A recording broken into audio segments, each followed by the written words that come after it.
Mapagpalang araw po sa inyong lahat. Ngayon po ay araw ng Huwebes, 11 ng Hulyo.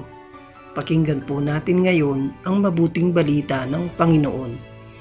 Unang pagbasa mula sa aklat ni Propeta Oseas. Ito ang sinasabi ng Panginoon. Nang bata pa ang Israel, siya'y aking minahal na parang tunay na anak, at inilabas ko siya sa Ehipto.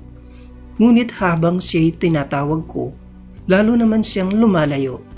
Lagi na lamang siyang naghahandog sa mga Diyos-Diyosan at nagsusunog ng kamanyang sa kanilang mga Diyos-Diyosan. Ako ang nagturo kay Ephraim na lumakad, kinalong ko siya, subalit hindi nila alam na ako ang nangangalaga sa kanila.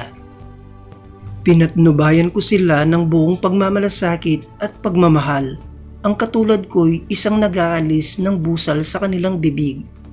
At yumuko ako upang sila'y mapakain.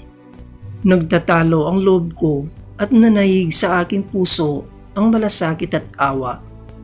Hindi ko ipadarama ang bigat ng aking puot.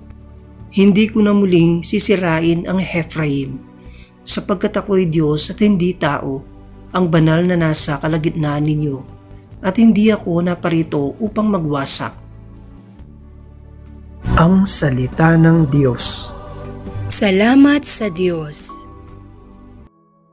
Salmong tugunan. Puon kami iyong iligtas at tanglawan ng iyong sinag. Pastol ng Israel, kami ay pakinggan. Mula sa trono mong may mga kerubin, kami ay tulungan. Sa taglay mong lakas, kami ay iligtas at tubusin sa hirap. Poon kami yung iligtas at tanglawan ng iyong sinag. Ika'y manumbalik, O Diyos na dakila. Pagmasdan mo kami mula sa itaas at ang punong ito'y muling pagyamanin at iyong iligtas. Lumapit ka sana. Ang puno ng ubas na itinanim mo ay iyong iligtas. Yaong punong iyon na pinalagumot iyong pinalakas. Poon kami yung iligtas at tanglawan ng iyong sinag. Aleluya, aleluya. Ang Diyos ay maghahari na. Talikdan ang tanang sala. Manalig sa balita niya. Aleluya, aleluya. Ang mabuting balita ng Panginoon ayon kay San Mateo. Noong panahong iyon, sinabi ni Jesus sa kanyang mga apostol, "Humayo kayo at ipangaral ninyo na malapit na maghari ang Diyos. Pagalingin ninyo ang mga may sakit at buhayin ang mga patay.